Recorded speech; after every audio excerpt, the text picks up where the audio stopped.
hello to all you popcorn talkers, and welcome to another episode of Second Way to Kill a Werewolf. My name is Damien, and with me as always is my co-host, Matthias Adam Bomb Rodriguez.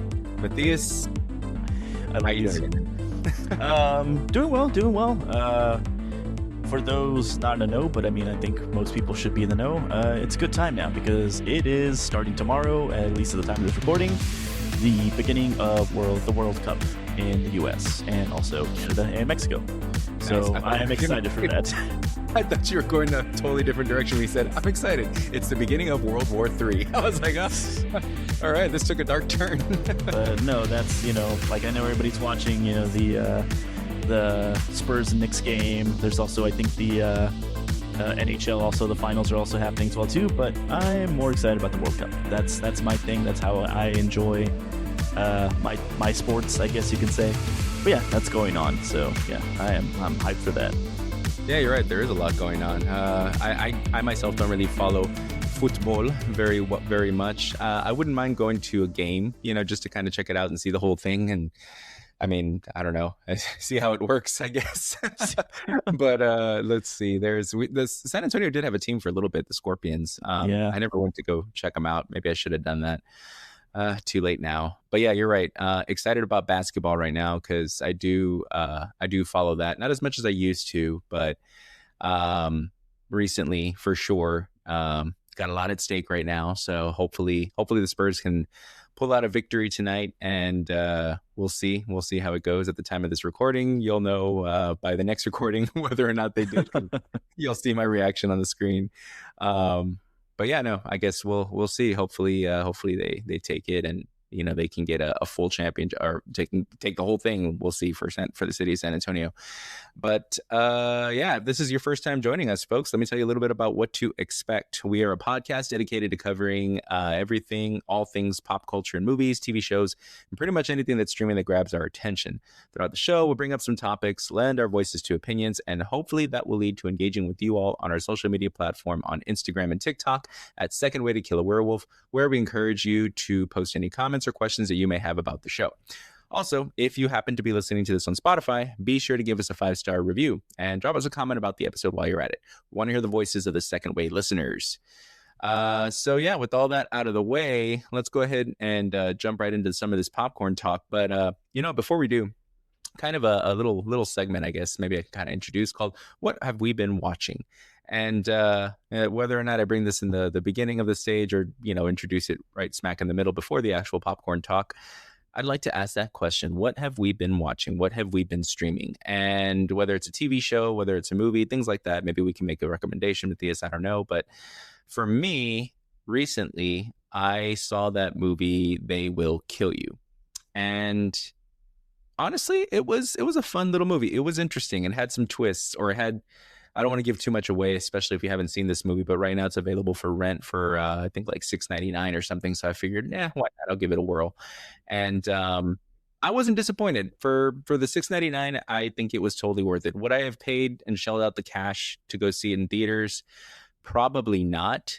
But overall, it was an interesting film. It kind of had, it was very eclectic. It pulled from various sources, or various tastes, I should say. For those that are, kung fu enthusiasts or like those types of films, or for instance, if you really enjoyed Kill Bill, this kind of follows suit in that style. Not so much in the dialogue in terms of like Tarantino, but definitely that fighting style, lots of gore and just crazy out there type of action. To be had 100%. I would recommend it if you're a movie fan in general and you're looking for something to watch. I think it's worth the $6.99, but if you're hesitant or anything like that, you can definitely wait until it's available on one of the thousands of streaming services, or maybe it never makes its way there, because as we all know, you could have every single streaming service known to man, and the one movie you're thinking about watching or want to watch is never available, and then that's when your tried and true Blu-ray collections or DVD collections or 4K collections always pull through. But I don't know, Matthias, what about you? Or are you watching anything right now, or have you seen anything worth mentioning? Yeah, I've been going through and kind of back on a anime kick as of late, and I started checking out old episodes of the original 1978 Mobile Suit Gundam series. Oh, okay, okay. Uh, so yes, I've been watching through that again. Does it hold up? As far as like the animation, not really. It's of course shows its age certainly Yeah. there, but I mean anything about cool, gigantic robots and all that stuff, and all that pew pew and stuff like that. That's fantastic. I don't know. It is a corny show, and it definitely is. It has matured over the iterations over the years, of course.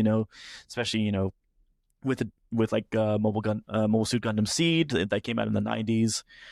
It's changed, but it's one of those things that I sort of always go back to just because that's always been my interest. Has been like giant robots and like kaiju's and stuff like that, and like space wars. That's my thing. So I've been kind of watching that again. That's always cool. It's always nice to revisit certain things. And then especially because of the fact that it is going to be having, I guess you could say, some sort of a comeback or something along those lines, because we did report on this in the past.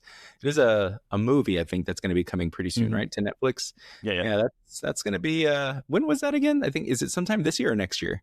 I think sometime towards the end of this year, if I'm not Right. mistaken. Yeah. Yeah, that makes sense. That would definitely make sense. Maybe I don't know. If I had to guess, I wanted to automatically just say probably towards the end of the year, like December-ish, but I could be wrong. Maybe it's going to be end of Mhm. summer-ish, one of those ishes. So either way, I'm pretty sure you're right, and we are going to end up seeing that at some point this year. But yeah, okay. So that's a nice little tidbit there in terms of what are we watching and what can we recommend. I think that might maybe be a regular thing for us on this show. I don't know. We tried it out. We'll see if it works. But enough about that. The first topic that we're going to be talking about is talking about a guy named Zack Snyder.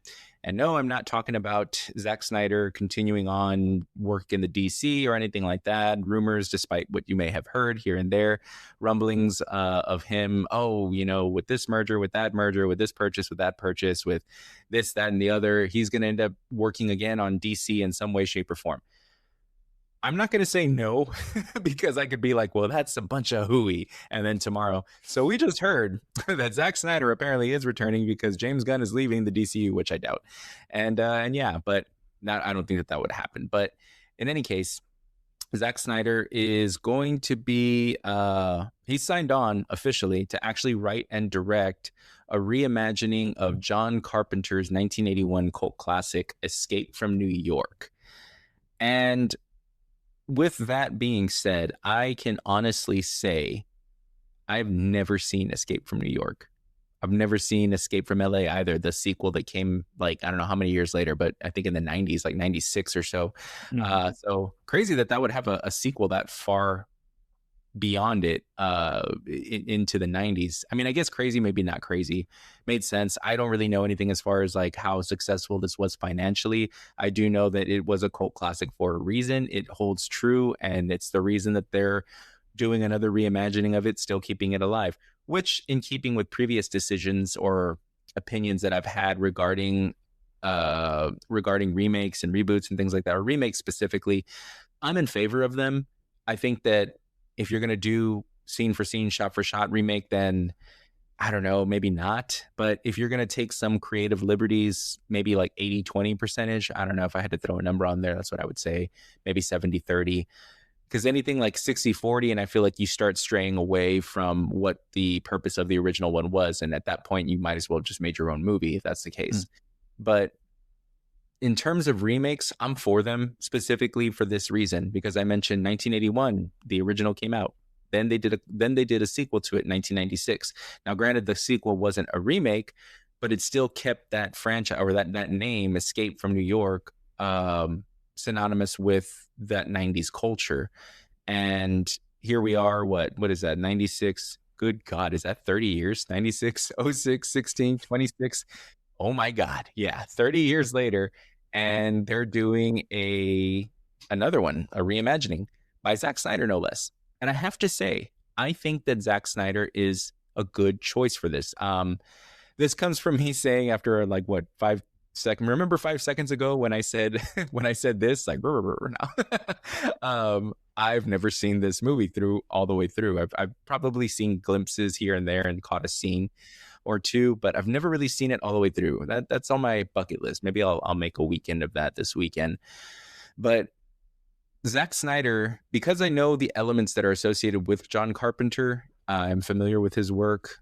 And I know, based on what I've seen with these little scenes and snippets and whatnot, what the elements of this film partake or what they include.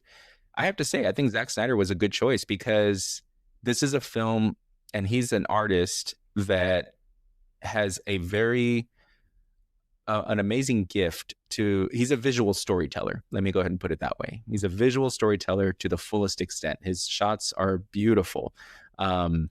For just telling a story in one scene alone, or one shot, I should say, alone. So I think overall that this is a good idea. I'm looking forward to this. Matthias, what say you? Yeah, so for me, I am more familiar with Escape from LA, the sequel to Escape from New York. Okay. So I remember more bits and pieces of that. I don't honestly remember anything from Escape from New York, which is kind of weird considering that's the first movie. But I think with this news and hearing that Zack Snyder's attached, of course, we don't have any details regarding the story just yet, but suffice to say, most likely it's going to keep it the same beats of, the original. No word on casting as well yet. But I think with him, in terms of how he'll be able to handle this film, I think Zack Snyder certainly plays well with a lot of like post-apocalyptic sci-fi worlds very well. I think he's able to adapt those and shoot those type of worlds or type of environments very, very well. So I think this is suitable for something if you think about how Escape from New York and also Escape from LA is supposed to show, a world that has been, that is now in turmoil. It is not, like a nice, like, white picket fences, green grass, imaginings of the cities. It's like, no, it's the absolute grittiest, dirtiest versions of them that you can imagine there, set, in the far distant future. So I think it's going to be good. I think what he'll need for this one is kind of one criticism I always have about his work is that he's brilliant in directing and in doing action shots and in doing, really, wide landscape shots as well too. But I think when it comes to writing, I think is always his kryptonite there. I feel that he needs to be paired up with somebody who knows how to write really well and who knows how to build a pretty, cohesive narrative for this to work effectively, I feel. But as far as like how this might go, I think it might do relatively well. I think it's high time now that we had something like that rebooted. I just hope it kind of goes a little bit better than other John Carpenter remakes like The Fog that came out, I think, in the early 2000s, which was okay. I think I was okay with it. You were okay with it? Okay, gotcha. I guess I was being critical. No. I mean, you're totally justified. Like, I'm not saying like I'm gonna defend that one to the death, but it was okay. It was why not turn it on, I guess, type of deal. If you're a horror fan, sure, I'll turn it on. But go on, continue. Yeah, and then we also have Assault on Precinct 13 also that came out, I think, around roughly the same time. I think that one was okay, more or less, as far as how it was done. And then, of course, we have Halloween as well as being like the major sort of like, well, the first Halloween reboot certainly was really well done, I feel. It was. And then they decided to make it into a trilogy, and we all kind of know how that goes a little bit. I mean, everybody has their own personal ideas about how that was handled, so we've definitely gone through it in length, in various episodes and all that here. But regardless of all that, just to say, I think this could work just fine as long as he has a nice writing team behind him. And I'm thinking as well too, I don't know if he'll jump at it, but considering that Snake Plissken was portrayed by Kurt Russell back in the day, I wonder if his son Wyatt Russell would be up to take up the mantle. That'd be interesting. I don't know who comes to mind automatically for this to star in this. I guess part of me, I mean, I guess if it's going to be a reimagining, or I guess a reimagining, but still with having John Carpenter, as I understand it, attached to executive produce, his affiliation will still be with this. So as much of a reimagining as it's going to be, I imagine that it's probably going to fall in that, I don't know, maybe 80-20 range. maybe even 90-10. I don't know. So with that, in keeping with that type of character, what actor would be the closest match to that? I don't know. Like I said, I'm not really well versed in this new generation of actors. Full disclosure, I know a few, and even the ones that I know, they're starting to hit their I'm not going to say prime, but maybe they're in their 30s or so, and they're not the new kids on the block anymore, so to speak. I just showed my age there, but it kind of just makes me wonder: do you go for a brand new face, which doesn't necessarily need to be, a young, type actor like forgot the actor that just recently played He-Man, Nicholas Galitzine, I think is his name. Mm-hmm. Somebody brand new. Of course, that's a younger guy, but you could have a brand new face and introduce, an older actor, maybe just that nobody's ever heard of, and he just takes the role and runs with it.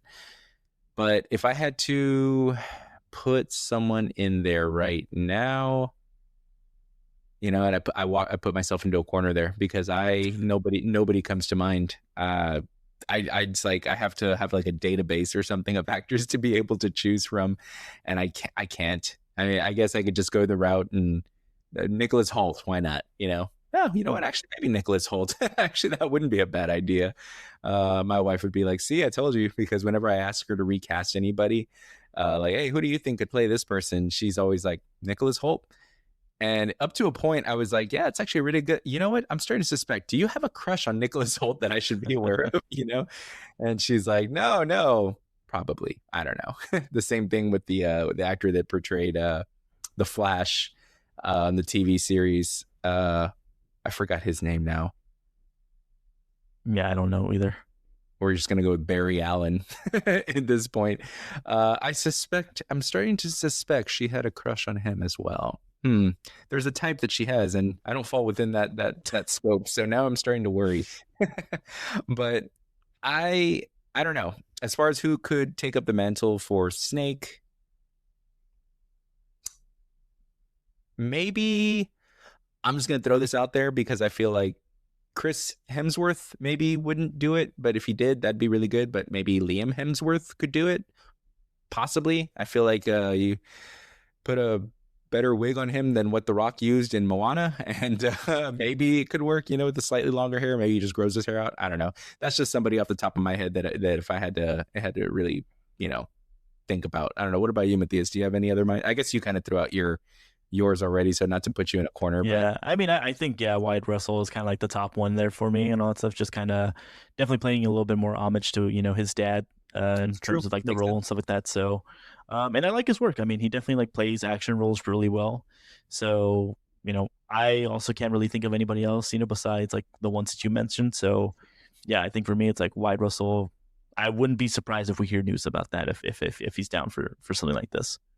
It would make sense. I think that's a fair assessment, truthfully.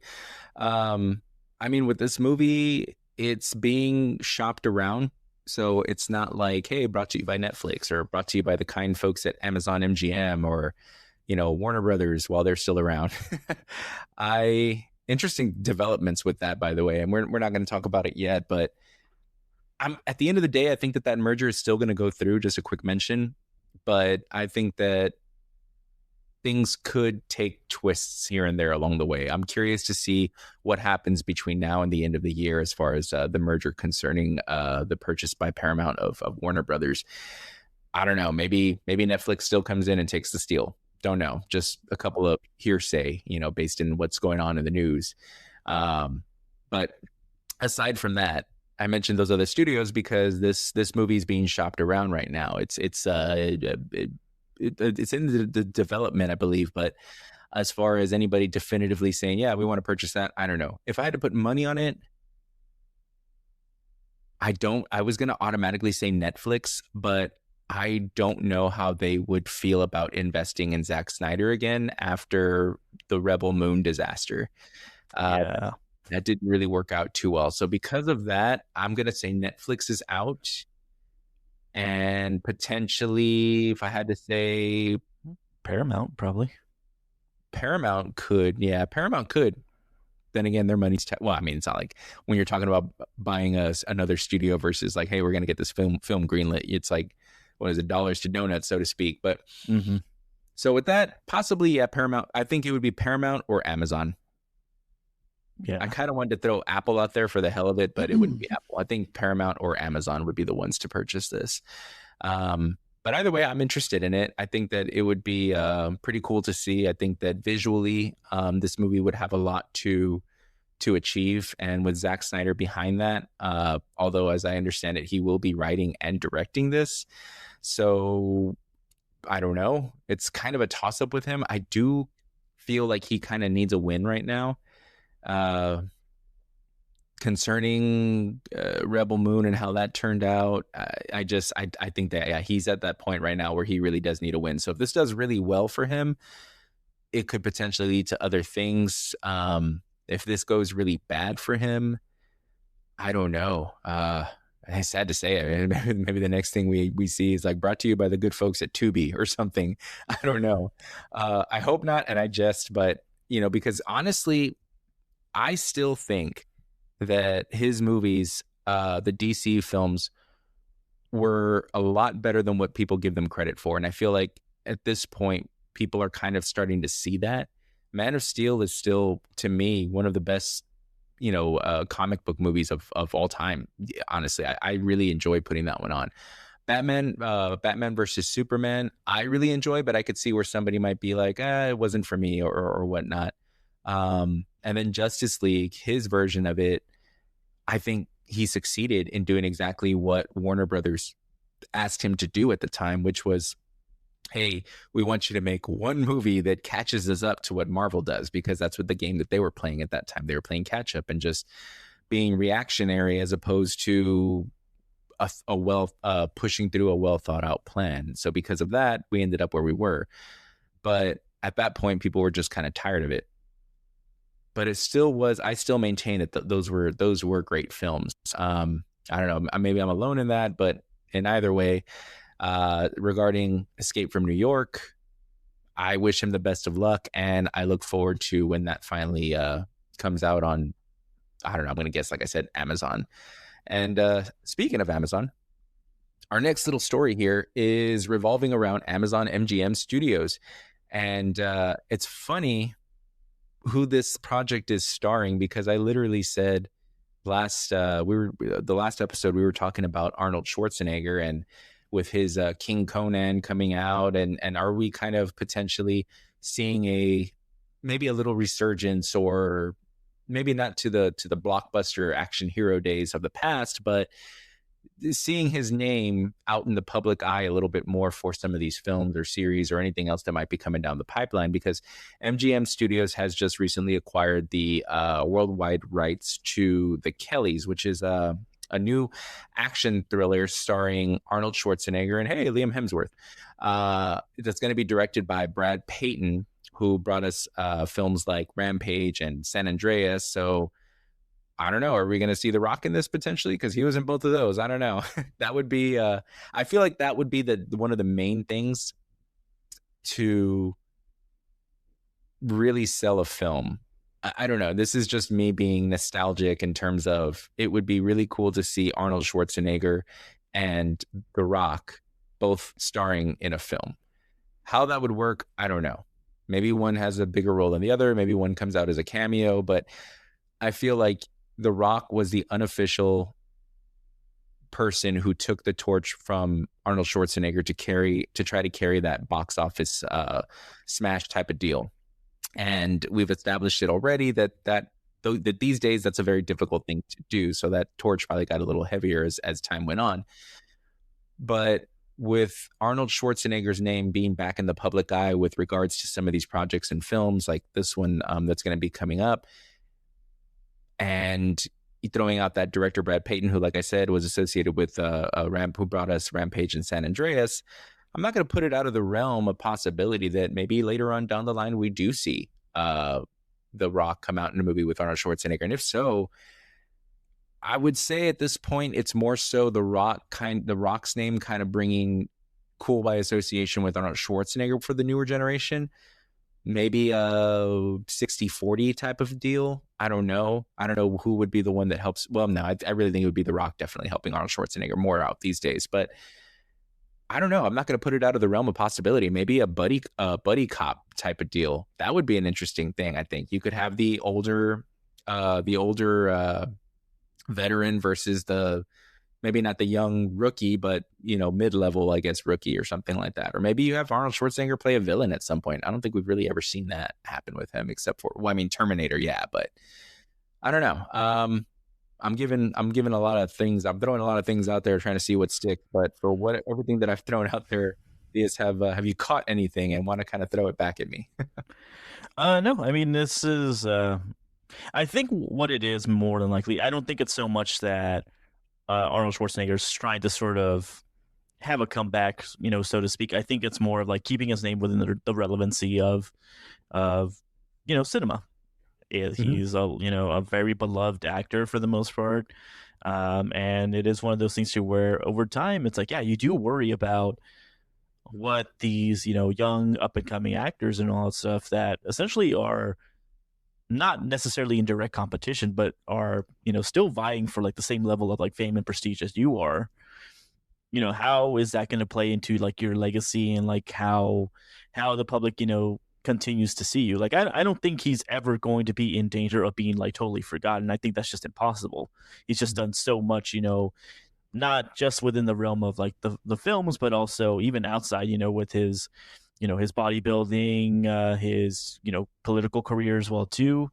It's just he's done so much, to sort of contribute, to the history of the world, that I don't think that he ever is going to sort of like fall into the realm of obscurity. But I think what we are seeing is like we are kind of having this moment where we're looking at him through a different lens or whatever, and that there are projects in the future that are going to be going forward to where his name is still going to attach a little bit of that star power to the project for the most part.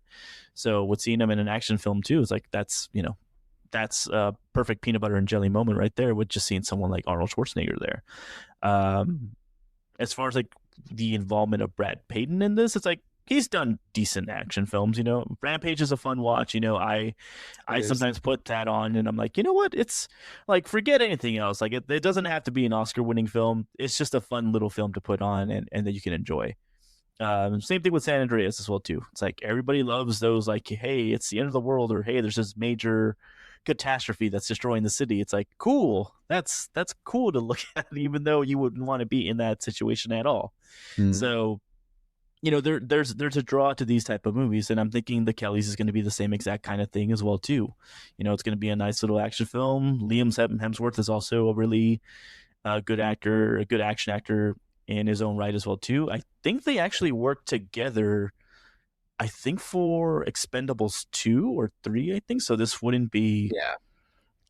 the first pairing for them. So yeah, I mean, I think I'm willing to check it out, honestly. I think it's going to be a good little thing. And, I'm more or less looking for more news regarding to, King Conan. And then if there's ever going to be anything that is going to involve him with his character of Dutch from Predator as well, too. So I'm pretty sure we'll hear something about that, down the pipeline. But as of right now, yeah, him attached to the Kellys, I think it's a good little thing. Yeah, and it's going to be it's pretty much what I saw this premise is to sum it up is a disgraced New York City cop must team up with his family to save his kidnapped wife.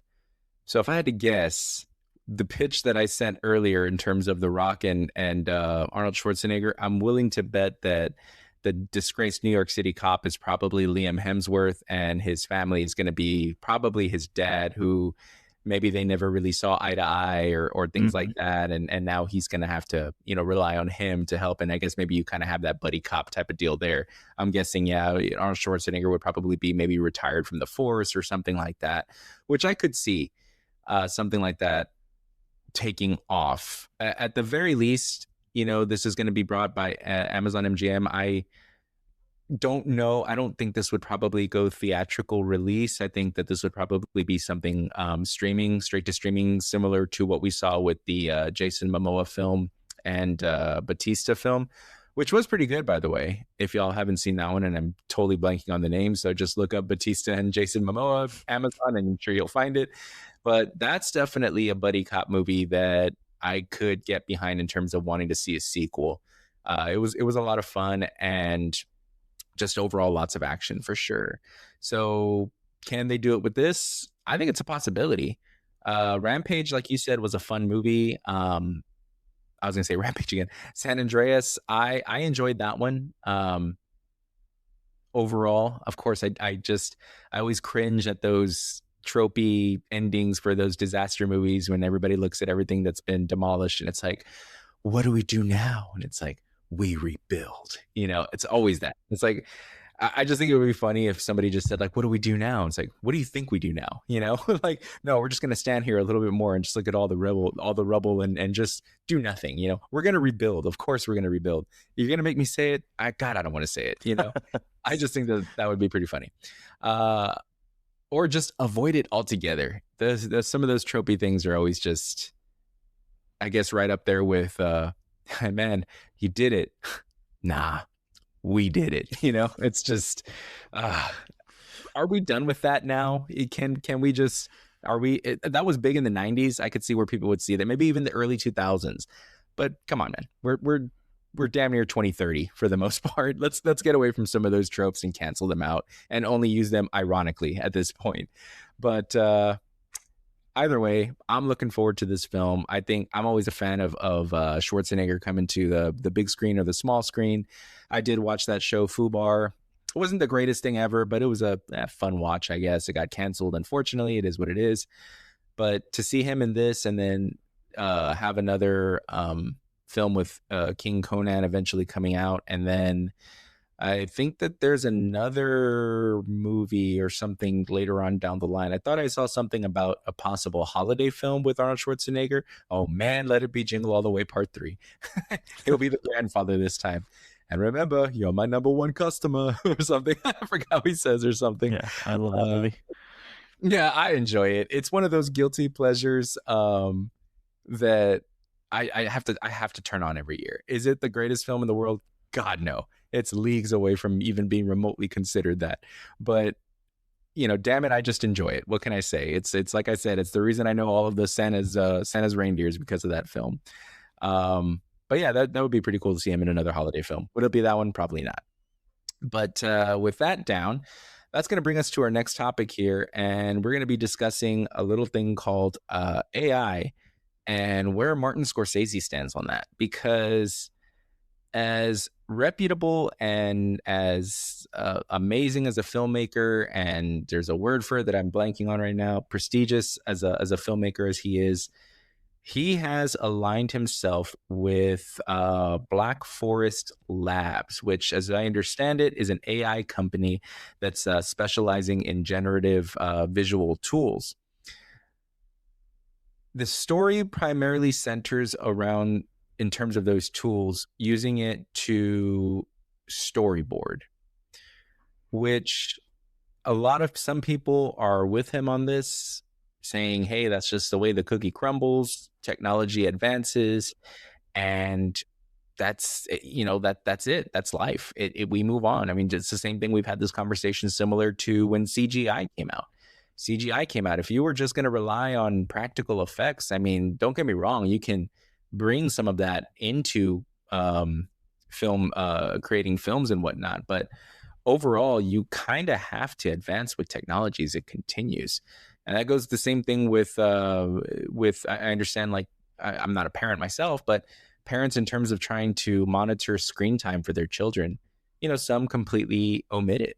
And I understand why, and I'm not judging one way or the other, but it's one of those things where at one point or another, you're going to have to let the kiddo play Oregon Trail, Again, I showed my age there. If anybody knows that old video game on the old computers, you're probably the same age as me. So kudos to you for making it this far. But the Oregon Trail, I throw that out there. That would be a really good idea for a movie. I feel like just a comedy. And I'm sure, you're definitely appealing to millennial demographic there, but I feel like there's prospect. But anyways, that's a different story.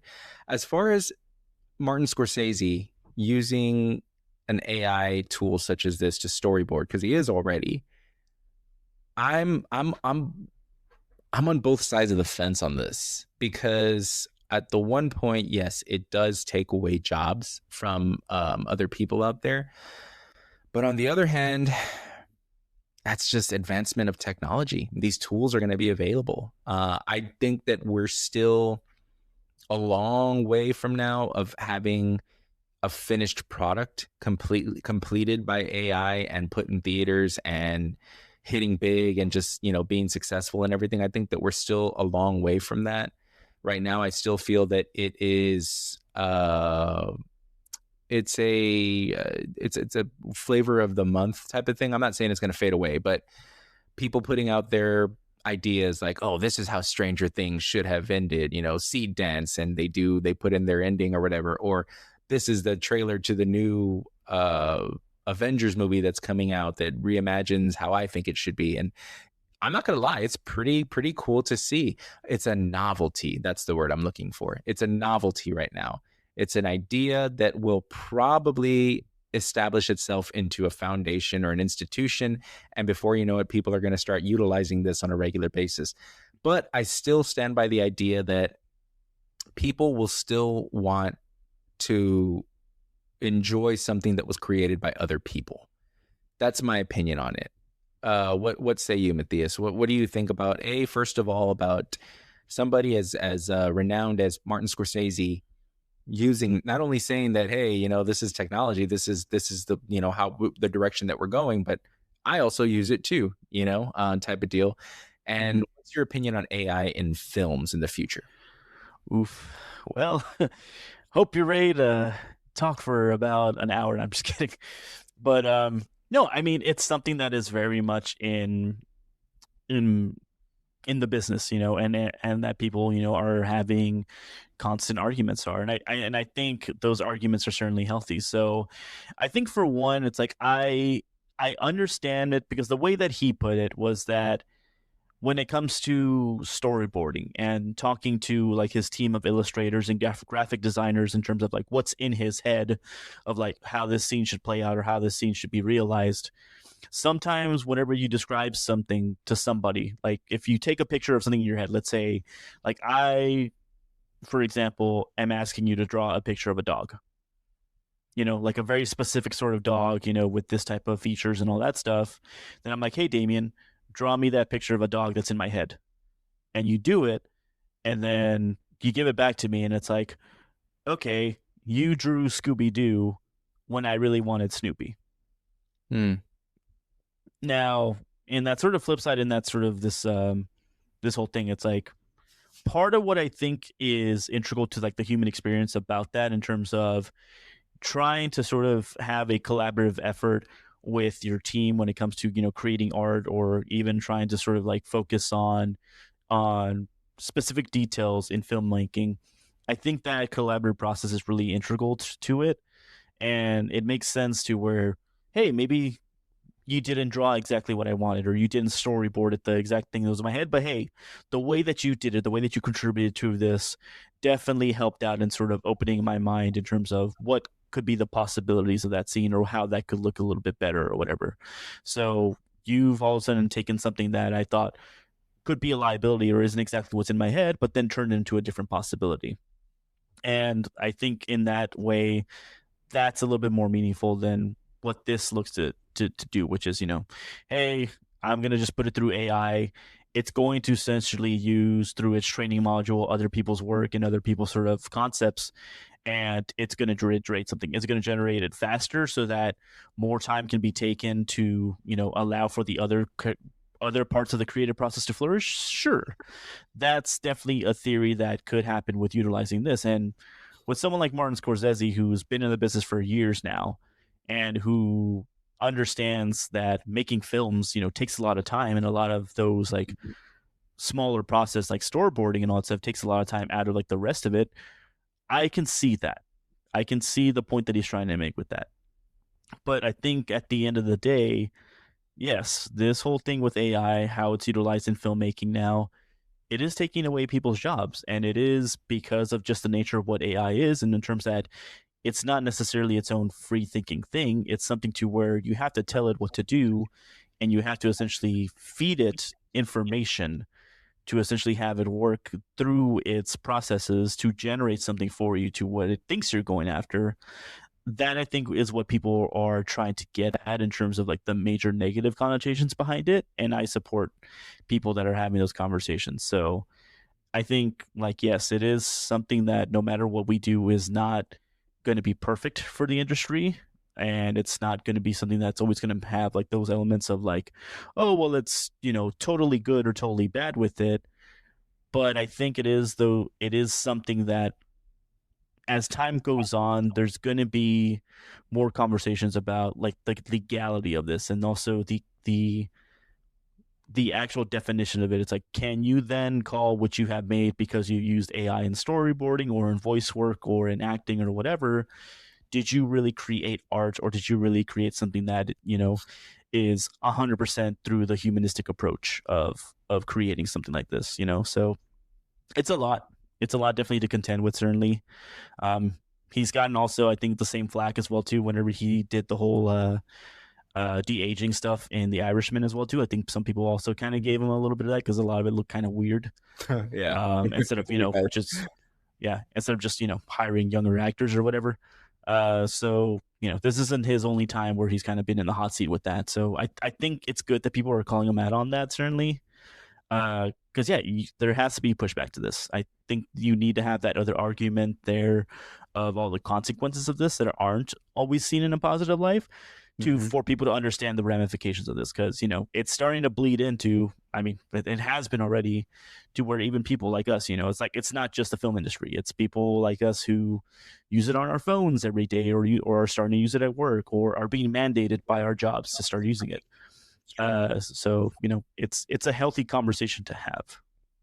Yeah, I think that pretty much says it right there. And I think that resistance is futile at this point when it comes to at least this part of it. In other areas, I think for sure. But for something like storyboarding, I just feel like it's going to cut the workflow or the work process for that by a huge margin. I mean, storyboarding, he's been doing this. Apparently, it was said he's been creating his own storyboards for the past 70 years.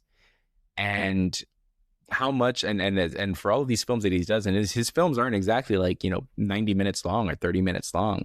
I wonder how much time, because to come up with a storyboard based on this AI, probably be seconds. I mean, to really just have what is in your head for somebody that can't draw or organize it like that. What's it like for that person, in this case, Martin Scorsese, to say, I want this, because you can also specify the types of shots. I mean, this isn't just like, draw me a picture of this. Like, you can say, use a wide shot, get a close-up shot, get that type of shot. I don't know, fisheye lens type of shot. You can get creative with it. So it makes me wonder, number one, how much time of efficiency is going to be saved on this that can be dedicated to other aspects of that film that maybe would be more important or are going to get that much more attention and therefore come out that much better. And also, how much money are you able to save on that overall for the project? How many more projects potentially get greenlit because that is something that comes into effect? Smaller budget films, smaller budget studios that, I don't know what the cost of something like this would be, and yes, I'm talking about, unfortunately, losing jobs of other people within that frame of work, but smaller studios that maybe want to put their budget towards other things, maybe hiring another actor that was not available, or I don't know, I've never made a film myself, so I don't know what the ins and outs of it are, but in terms of the industry, there's a lot of costs that are associated with creating movies. And if you can save on one aspect of it and invest in the other, that's a good thing at the end of the day. Now, are actors in danger of losing their jobs? Are they next, on the chopping block? As I mentioned before, I don't see that happening anytime really soon. I think that we're still quite a bit away from seeing anything like that. And even if we do make it to that point, I don't know how this would be. it would really, I don't know, it would really, I don't want to say test humanity, but it would really be interesting to see is seeing actors on stage. It's one thing to see an animated cartoon that's drawn up from the imagination and they create these characters like Homer Simpson or something, and people fall in love with those characters. But can you really, can a character that is AI, that is supposed to be based on a real person, like a real life person, can you fall in love with those types of characters as well and follow them for maybe the best test for this would be a series completely created of AI. And the reason I say that is because you have one, two, if not three seasons to at least to be able to really appreciate these characters and journey with them through whatever it is that they're going through. And you're with them episode after episode, week after week, whatever the case may be. And I wonder, will people grow as fond of a completely AI generated person versus seeing an actual person on there? Like, are you as interested in Jax Teller's story on Sons of Anarchy if you find out, well, not find out, you'd have to know going into it that this character is completely fabricated, doesn't exist in any way whatsoever, but it's a character that's been put there. Does that take away from your enjoyment of the series? I don't know. We're going to get there eventually. Whether it's going to fail or not is another story. But I wonder if people would be quick to embrace something like that. I don't know. What do you think about that, Matthias? Yeah, no. It's like, I'll give you a quick answer. It's like, no. I feel we are definitely a ways away to that point of like enjoying an AI performance on a larger scale. Like for right now, it's like I can stomach people like making, stupid memes online or stupid shorthand videos and all that stuff like on Instagram. Like, fine. It's like, I get that. It's like, it's just for a cheap laugh or whatnot. That's totally fine. I get that. But I think to use it on a larger scale, in trying to make, a full length television series or an hour 30 to 2 hour film, I just don't think people are going to buy into that. And even so, for all the people that are working on that film, like real flesh and blood people, there's just no way that they are going to be able to contend with that as well too, and be like, oh, we're going to be working with an AI actor today. It's like you're dealing with somebody that's not real flesh and blood, that is essentially fabricated, through other people's work and all that stuff there. I just don't think that's going to fly, especially when you're dealing with a realm of creativity where having that connection to art and having that sort of sense of like, this is what I created and this is my own, is more important, I think, worth its weight in gold. So I don't think that's going to happen really in that short order, I feel. But I still feel that it is a tool right now that, it's not going to go away. Like a lot of people, are talking about it and there's pushback certainly, but I think the industry, much like, every other industry right now as well too, with, this whole AI thing, they're trying to see the long game of it. So they're putting a lot of money behind it. They're putting a lot of funding and research behind it as well too, to where it's like they're kind of all in at this point. So there's no easy way to back out of this, I feel. So I think that's kind of the thing that's going to be here to stay. So, I mean, right now it's Martin Scorsese. Tomorrow it could be James Cameron. Tomorrow the day after that it could be Steven Spielberg. Like, who knows? I just feel like it's a thing to where it's just going to jump around from different people in the industry, and you're going to start to see like that sort of like those factions being created of like people who are like totally against it and people who are willing to sort of give it a chance, and everything else in between, I feel. Yeah, I mean, at the end of the day, it's advancement. It's advancement is there because it makes things easier. Nobody's ever really fully content. As I always say, is like satisfaction is the death of desire, and human nature is to basically just, I feel, never be truly satisfied. That's why you keep striving and moving towards for other things. That's why when you're following the story or the journey of a character in your favorite TV show or movie, you don't want to see them end up in the same place that they started for the most part. Or if they do end up in the same place that they started, they still went on a journey and experienced different things along the way, and then maybe ended up right back where they started. Sure. But you don't want to watch a character just be the same way the entire way through and just nothing ever happens, because that's not really that entertaining. So with that, it's kind of the same thing here. And I'm going all the way back to the Stone Age, and for those of you that are guessing, no, I'm not that old. When the wheel was invented, I was there. No, when the wheel was invented, it was done so because of the fact that, hey, you know what? Let's do this because this just seems easier to get from here to there, or take this from here to there, or whatever the case may be. Microwaves came along because people were tired of having to be on a stove all day, or whatever the case may be, and having to cook that long. And this just being able to reheat your food or drink or whatever it is real quick in the blink of an eye. I mean, that was they probably looked at that the same way we're looking at AI, like, wow, that's crazy. Look at this, um, that's just the way it goes. We advance, we create, we invent, and sometimes there are repercussions with it. It's one of those things that you can't put the toothpaste back in the tube. You know what I mean? It's once it's out there, it's out there, and AI is out there. So it's gonna flourish in one way or another. What direction it goes is tough to say. I think ultimately what it'll come down to is, in our era, I feel like AI will be utilized more so as a tool than as a takeover. That's my opinion on it. I think that it's going to be a nice addition to the creative industry as a whole. I don't think that it's going to be the end all be all. Maybe for like a TV show or something like that, or something that nobody's really going to take that seriously. Sure, maybe. But I just don't see it taking off and being able to make full scale things, because here's the problem, I think, is you kind of pollute the market if you do that. Because then all of a sudden you're able to just, movie theaters become Netflix. And by that, in this case, I'm kind of using it as a bad thing, because with Netflix, you just kind of throw things and ideas to the wall to see what sticks.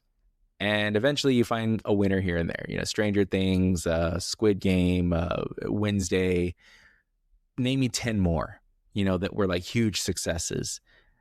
Hell, name me 10 more things in general right now off the top of your head. It's almost like you still can't, because there's too many. You could name if I said like, hey, name 15 flavors of ice cream, I'm willing to bet you'd probably be like, okay, well, let's see, there's chocolate, there's vanilla, there's strawberry.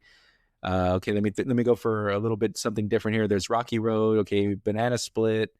And then you're probably just going to start making up names, at that point. And I kind of feel that's kind of the same thing with here. Nobody can actually name all 31 flavors of Baskin Robbins. You're insane, I don't even think the workers can do it. I don't know, maybe they can. Maybe that's part of maybe that's part of the training.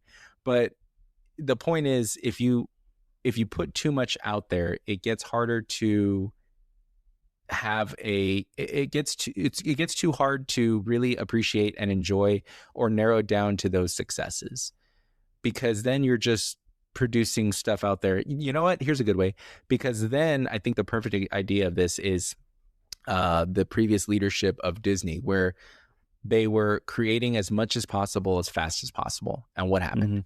We saw that they're like, oh, okay, we need to scale it back. We need to get back to our roots, and we need to actually put quality over quantity in this case. And here we are, everybody looking forward to Avengers Doomsday and eventually Secret Wars.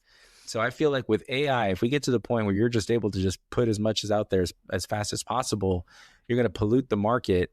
And instead of seeing the effects of what happened to Marvel alone in a controlled vacuum, you're going to see those effects multiplied exponentially and affect the entire industry.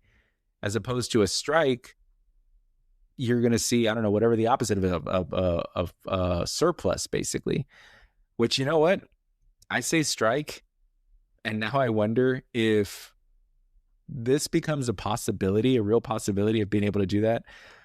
Will strikes be a little bit more, I'm not going to say less frequent, not that they're really frequent, but will they be a harder tool to utilize to your advantage for what you believe, if producers and movie studios are just like, oh, okay, you want to strike? Okay.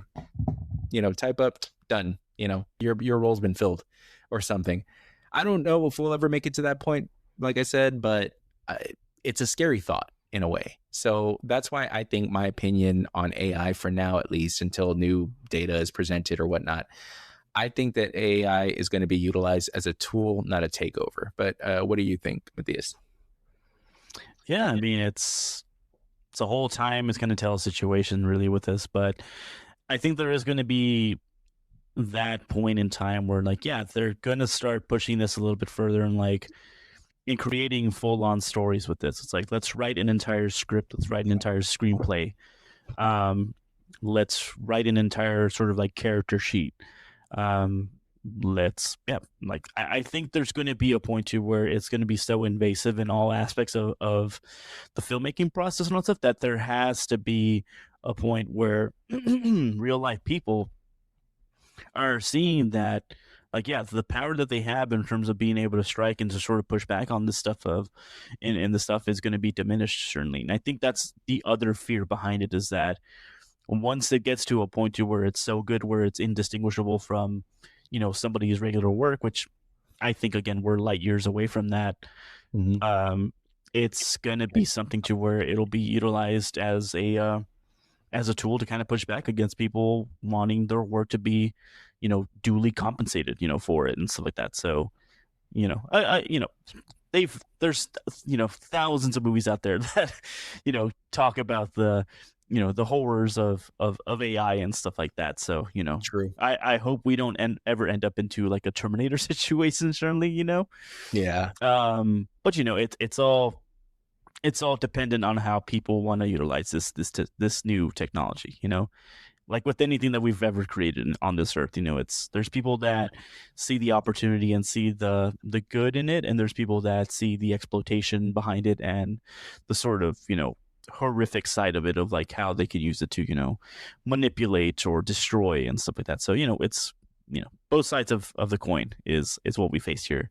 It just really just depends on which side people want it to actually flip to is the real thing here.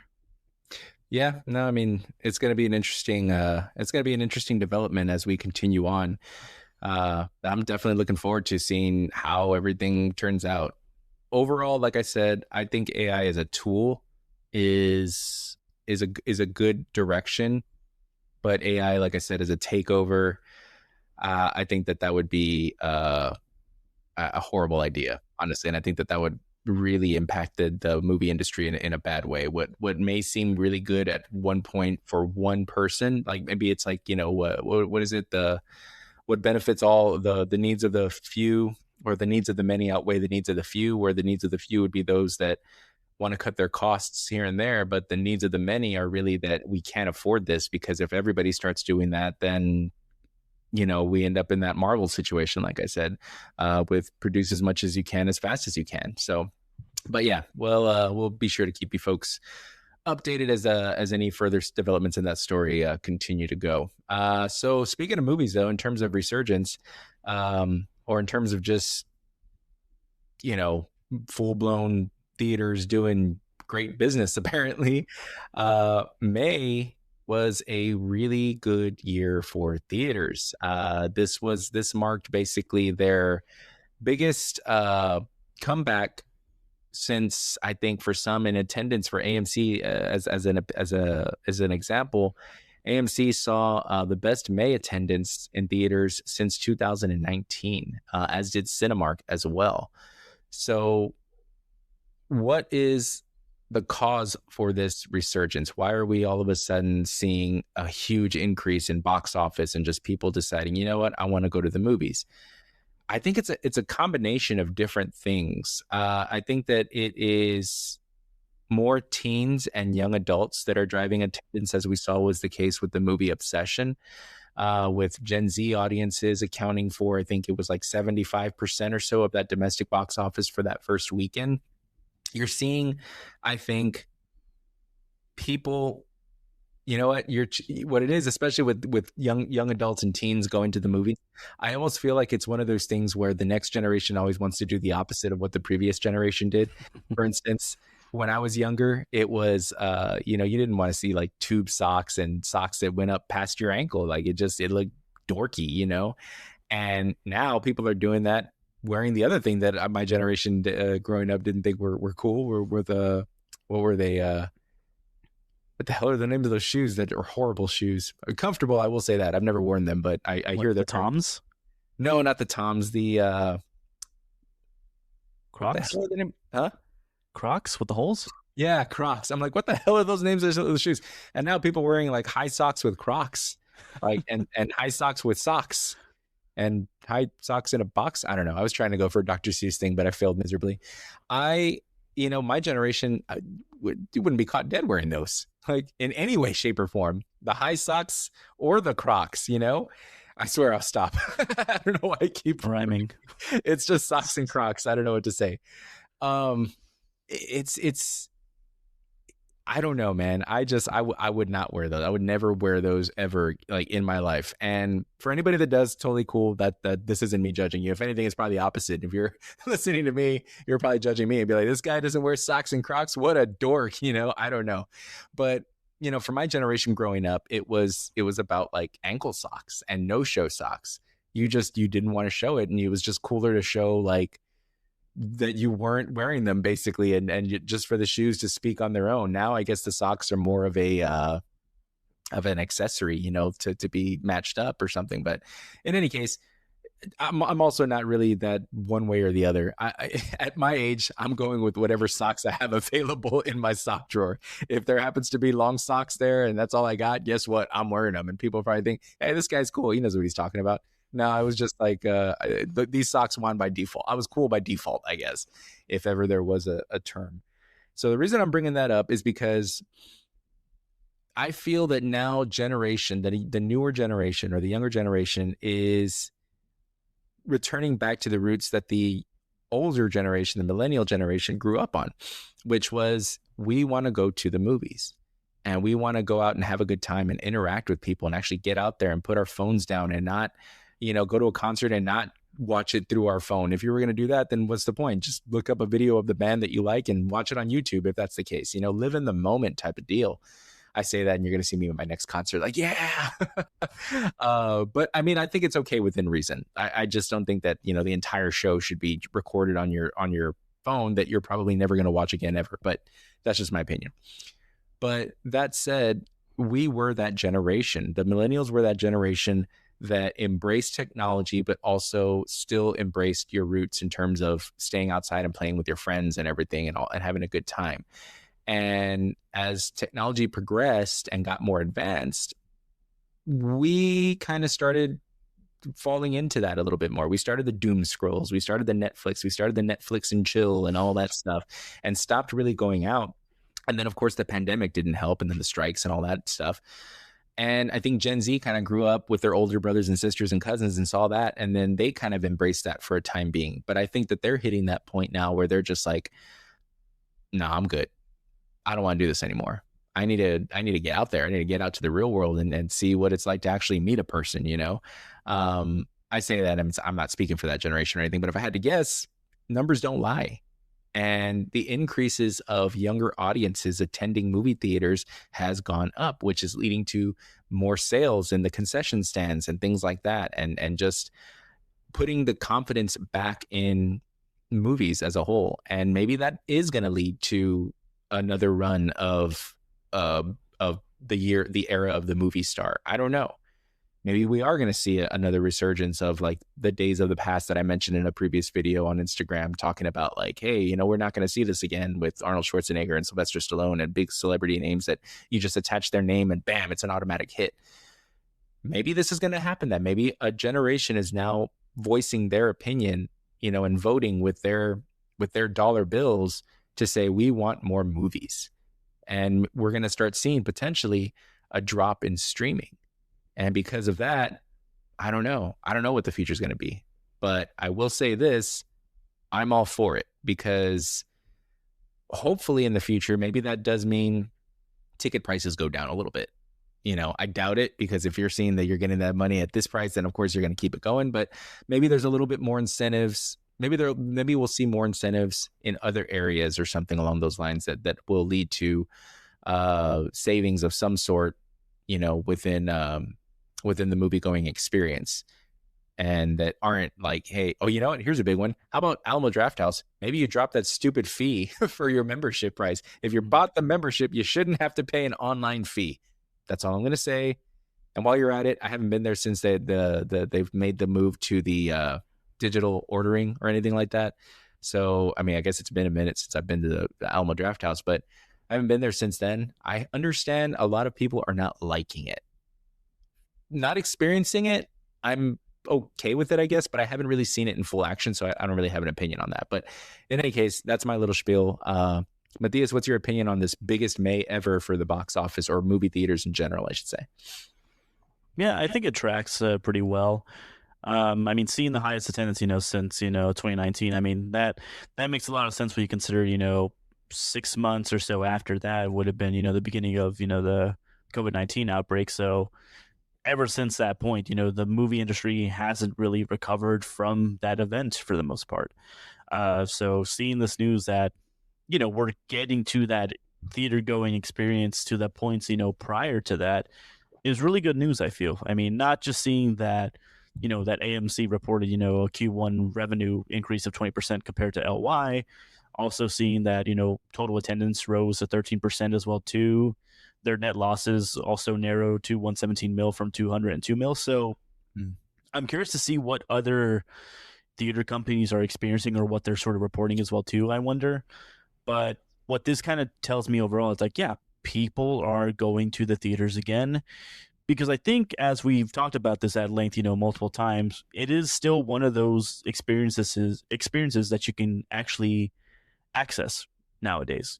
With rising costs and all that stuff there, it's still relatively cheap to go to the movie theaters, for the most part, in comparison to, like, let's say paying, I don't know, close to a grand for a sports ticket, or paying close to that amount as well too, when it comes to going to like a concert as well too. It's like those are where you're really spending like a chunk of change to enjoy, whereas in a movie it's like you're spending 10 to 15, maybe a little bit more on a ticket, and then concessions is the real killer, really, in terms of like spending for a drink and popcorn now is like close to like an entree at Chili's or something.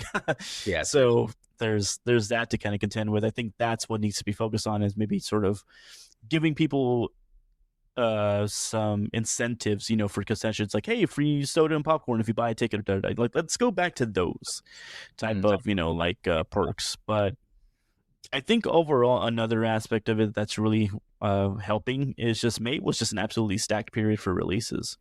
I mean, you had Mortal Kombat 2, Devil Wears Prada 2, Obsession, Hokum, Backrooms, The Mandalorian, and Grogu. It's like you had not just essentially like a good amount of movies in terms of like numbers available in in theaters, but just a wide swath of just genres as well too. So you had your horror, you had your action, you had your comedies, you had everything else in between. And I think that's what really our people are responding to. It's that there's actual variety now in the theaters. There's stuff for everybody now, instead of it being like, oh, well, here's your 300th Marvel movie, and here's your returning IP franchise coming again, for who knows how long this time.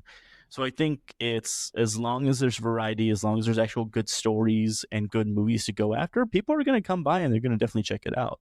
I mean, Backrooms and Obsession was a testament to that. Was that as long as you have a good story, a good film overall, people are going to talk the hell out of it, and there's your business right there. It's like, as long as you're willing to take chances on stories and on directors who would then make some really great movies, then there you go. That's all we need. And June really is no different. I mean, Scary Movie, Masters of the Universe, Disclosure Day, Toy Story 5, Supergirl, Minions and Monsters. It's like there's a lot in this month alone, honestly, that I don't know. I'm probably going to see maybe like 3 out of those, however many I just counted now. But I mean, June, I think, is also going to be a very promising month for the theater, for the theaters as well, I feel. I would agree with that sentiment as well. I think we are going to see an increase for sure. I wouldn't be surprised to see an increase from the previous month in terms of attendance. I mean, time will tell on that. But yeah, with movies like you mentioned, Scary Movie 6 coming out and scoring, I think the biggest release that it's had ever in the franchise's history. Definitely a winner. You also had what else? You had mentioned He-Man, and then Supergirl later on to be coming out as well, which I'm sure is going to do well. Also, I don't think it'll hit 1 billion, but I think it could be. I think I would be very surprised if it does more than Superman, which Superman did, I think, roughly 600 and something billion. I mean, billion, 600 and something million. I would venture to guess this will probably hit within about the 500 to 600 million range. But I don't know. It could, if it's that good of a movie, word of mouth could definitely get it going. It's going to be right in the middle of summer, so that could help it to get some more attendance because, you know, more people are available, especially like I just said, you got young audiences, young adults, teens that are freed up for the movies. And apparently they're going to the movies to spend their free time. So maybe we're going to see a difference maybe it will outdo Superman potentially, because we are seeing that resurgence of young adults going to the movies again. So maybe that does help to push it over. That would be a really good sign for the DCU. I'll say that. Unfortunate with He-Man, that one did not do too well. I think it's pretty much on track to essentially flop, which is unfortunate. I haven't seen that one yet myself. I do plan on checking it out at some point, but as most of y'all, or as the show is aware, my dog is going to be undergoing some surgery, so I probably won't be going to the movies for a bit of time until she is 100% healthy again. Or up and running again, I should say. And maybe our first trip will be to the drive-in, maybe around they say it takes about like 2 or 3 months to fully recover. So right around maybe fall or so, or at least San Antonio's version of fall. Time will tell on that. But I'm looking forward to the rest of the year. I'm looking forward to all the other movies that are going to be coming out. And just because I'm not checking them out in theaters doesn't mean that I won't be streaming them at home, which I know is like, Damien, what are you talking about? You're streaming movies. I thought you were anti-streaming. I'm not anti-streaming. I think that it is also a nice convenience, but it does not replace the feeling and the love that I have of going to the movies. Just circumstances have changed a little bit for the short time, at least. But yeah, folks, just like that, our time is up. But as always, we want to thank you all for listening to us, whether it be on your day off or your commute to work. We appreciate you taking the time to hit download or push play on your device.